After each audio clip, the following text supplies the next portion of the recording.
According to a recent report that was quite shocking, revealing what people are doing or not doing in this case, I think it's safe to say that the banking crisis is far from over. I'll explain why in this video, and another reason why it's good to have a little bit of this in your portfolios. Let's explore!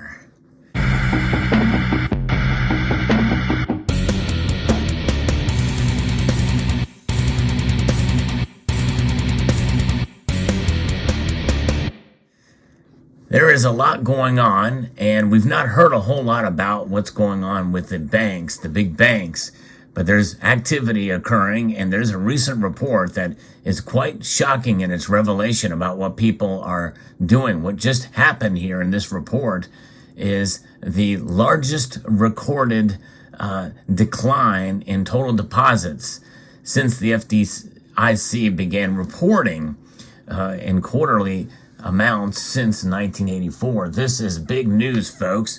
That means that people are nervous out there, and we'll get into the details of what this means, but one thing we have to consider is history. In history, though, it may not repeat directly, it often rhymes, and this is one of those cases where we certainly could see something happen again in the banking sector. You know, I don't want to necessarily come across as fear-mongering. We really don't know what the future holds, but again, history kind of is our guide. Back during the 2007-2008 crisis, there was months, even almost a year, between any big news about bank failures that had occurred. And really what has occurred here, with the three big bank failures here in the United States, there were others around the world too that had issues, and there's still continuing problems here. Well, this is something else. This is big news here because this decline in total deposits means that people are nervous.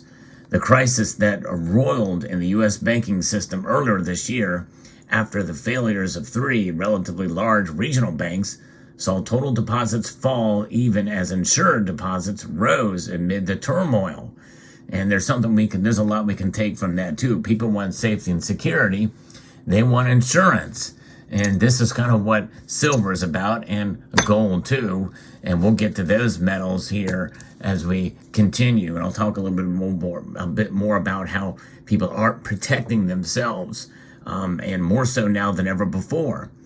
The Federal Deposit Insurance Corporation released its quarterly profile of the U.S. banking system for the first quarter of 2023 on Wednesday of last week, which revealed deposit activity as the banking crisis began with the failures of Silicon Valley Bank and Signature Bank in March. The recent banking stress amplified the outflows of deposits from the banking system, causing deposits to decline in the fourth consecutive quarter at a faster rate than in prior quarters, according to Martin Gruenberg, who is the FDIC chairman. However, the deposit outflows have moderated since the end of the quarter.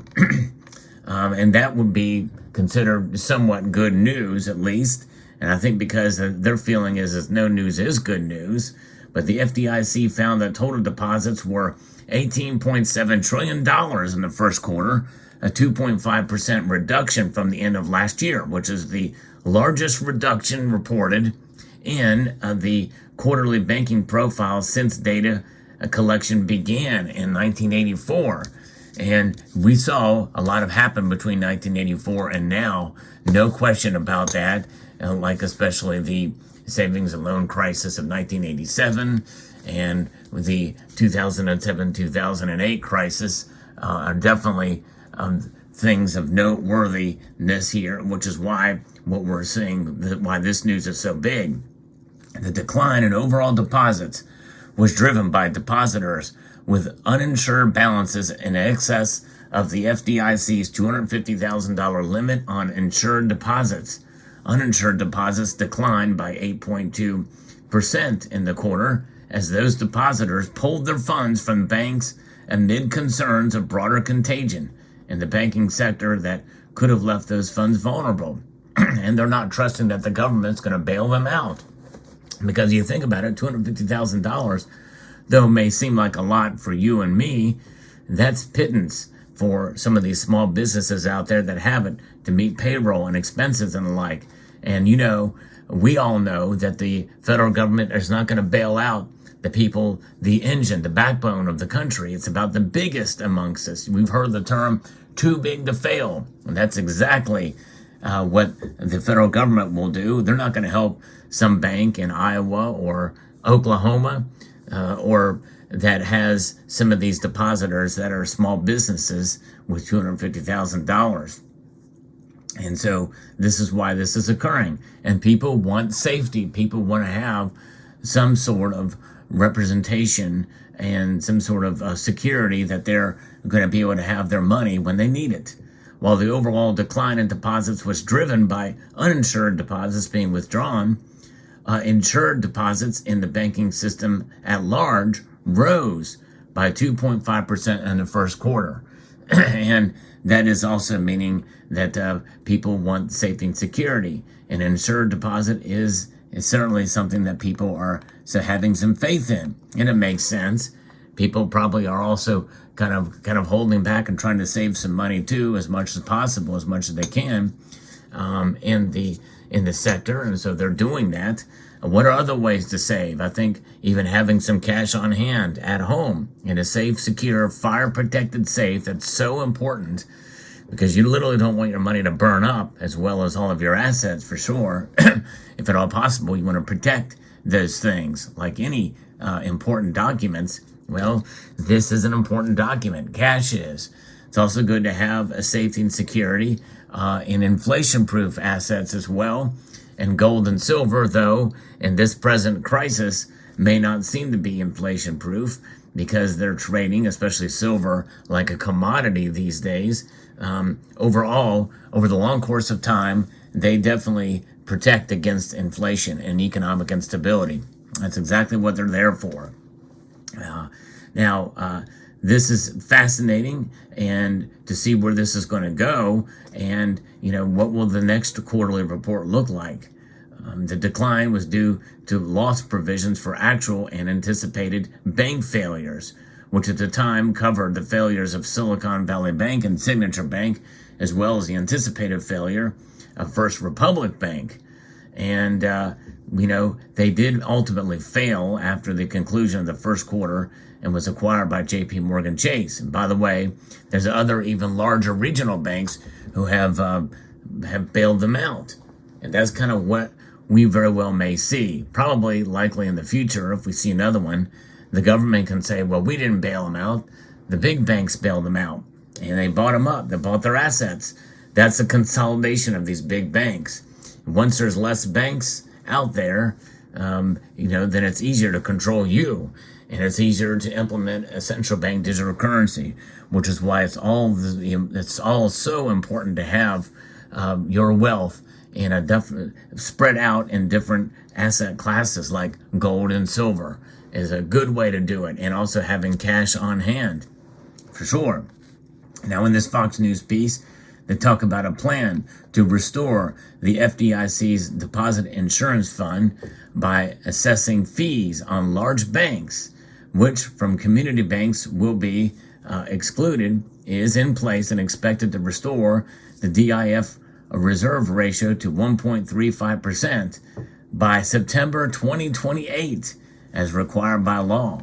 So yes, they're reeling from this. It's going to take some time to make it, and there's going to be more fees put into place with these large institutions. Those fees likely will come back to haunt us in the long run, because all that stuff kind of trickles down, as it were, and as we go through this, and it's going to take years. Now, they say, Grunberg says, in conclusion, the banking industry has proven to be resilient. Of course, they want you to have faith in it, so they're going to say that. In the first quarter, net income was flat, but still high in historic measures. Asset quality metrics remain favorable, and the industry remains well capitalized. However, the industry's quarterly results do not fully reflect the stress that began in early March. The banking industry also faces significant downside risk from the effects of inflation, rising market interest rates, slower economic growth, and geopolitical uncertainty.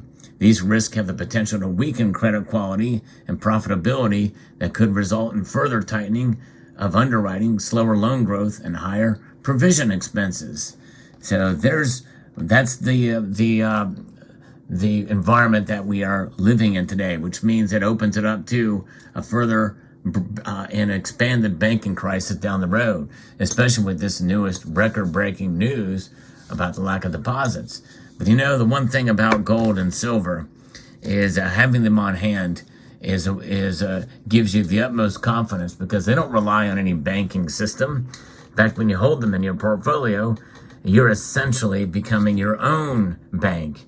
And there's a sense of power to that because it's something that you're holding a store of wealth that has been recognized as such for thousands of years.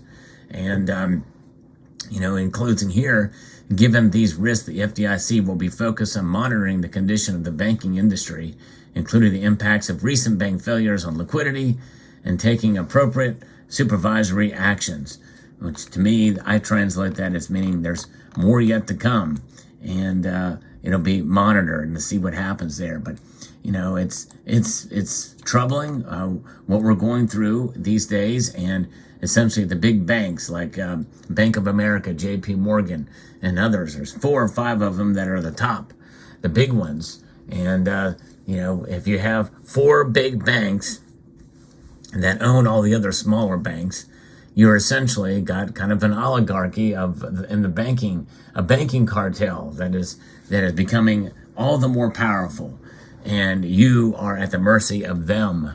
And it seems like that's where we're headed. And that means implementing a central bank digital currency will be all the more easy for them to do. It'll be a smooth transition, and already we are within days now, a few weeks before the full implementation of what's called the FedNow service. And watch out, because that's the beginning, and that's the foundation for a central bank digital currency. We'll see what happens, but there you have it. So let me know what your thoughts are in the comment section below. Hope you found this video insightful, informative, and educational. I'd like to extend a multitude of gratitude to you all for taking the time to watch, and encourage you to please rate, share, comment, and subscribe.